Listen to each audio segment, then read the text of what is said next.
প্রিয় দেশবাসী, আজ বাংলাদেশ একটি গভীর সংকটময় মুহূর্তের মধ্য দিয়ে যাচ্ছে।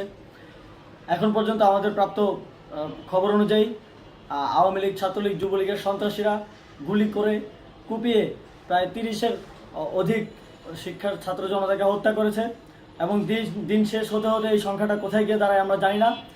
এরই প্রেক্ষিতে আমরা একটি সিদ্ধান্ত নিয়েছি। আমাদের একটি জরুরি সিদ্ধান্ত মোতাবেক আমাদের যে 6 তারিখের যেই লং মার্চ টু ঢাকা কর্মসূচি ছিল সেটিকে আমরা একদিন এগিয়ে নিয়ে এসেছি। অর্থাৎ আগামীকাল 5ই অগাস্ট সারা দেশের মুক্তিকামী জনতাকে ঢাকার উদ্দেশ্যে রওনা হওয়ার জন্য আমরা আহ্বান জানাচ্ছি।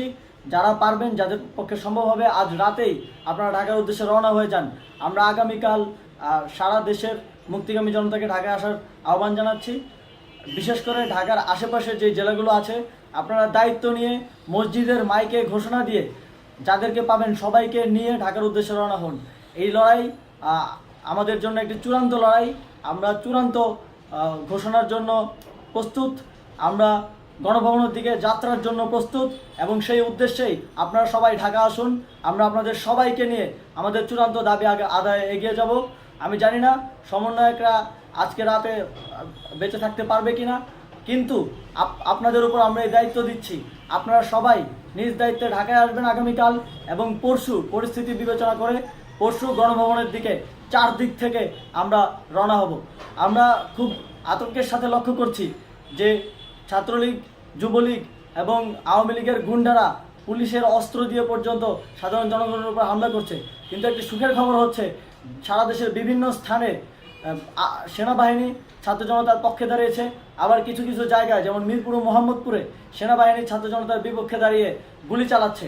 আমরা সেনাবাহিনীর প্রতি আহ্বান জানাতে চাই, আপনারা এদেশের নাগরিক এবং আপনারা এদেশের নিরাপত্তার দায়িত্বে আছেন, এদেশের জনগণের যানবাহনের নিরাপত্তার দায়িত্বে আছেন। আপনারা দেশের পক্ষে এবং দেশের জনগণের জন্য কাজ করবেন। কোনো খুনি সরকারের জন্য, কোনো খুনি রাজনৈতিক দলের জন্য কাজ করবেন না। এটি এদেশের জনগণ আপনাদের থেকে প্রত্যাশা করে। আমাদের এই আন্দোলনে সম্পূর্ণ সমর্থন দিয়ে হয় নিরপেক্ষ থাকুন, অথবা এই খুনি বাহিনীকে, সরকারের খুনি বাহিনীকে প্রতিহত করুন, তাদেরকে যথাযথ শাস্তির আওতায় নিয়ে আসুন। যেই কারফিউ সরকারের পক্ষ থেকে ঘোষণা করা হয়েছে, আমরা স্পষ্টভাবে বলতে চাই, সেনাবাহিনী এই ধরনের কোনো কারফিউ বাস্তবায়নের জন্য মাঠে না নামে। যদি মাঠে নামে তাহলে সেনাবাহিনী স্পষ্টভাবে অফিসিয়ালি জনতার বিরুদ্ধে দাঁড়াবে। আমরা চাই না সরকারের এই ষড়যন্ত্রে সেনাবাহিনী পা দিক।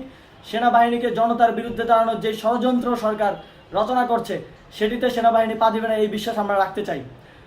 আওয়ামী লীগ আজ সারা দেশে তাদের খুনি বাহিনীকে নামিয়ে দিয়েও ছাত্র জনতার প্রতিরোধের মুখে টিকতে পারেনি।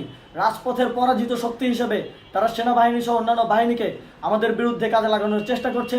এই চেষ্টাকে, এই ষড়যন্ত্রকে ব্যর্থ করতে হবে এবং আগামীকাল সারা দেশে মসজিদে মসজিদে ঘোষণা দিয়ে ঢাকার উদ্দেশ্যে আপনারা রওনা হন। প্রত্যেকটি পরিবার থেকে অন্ততপক্ষে একজনকে ঢাকার উদ্দেশ্যে রওনা করে দিন, এই ইতিহাসের সাক্ষী হতে, একটি নতুন বাংলাদেশের অভ্যুদয় ঘটানোর একজন কর্মী হতে। ধন্যবাদ সকলকে।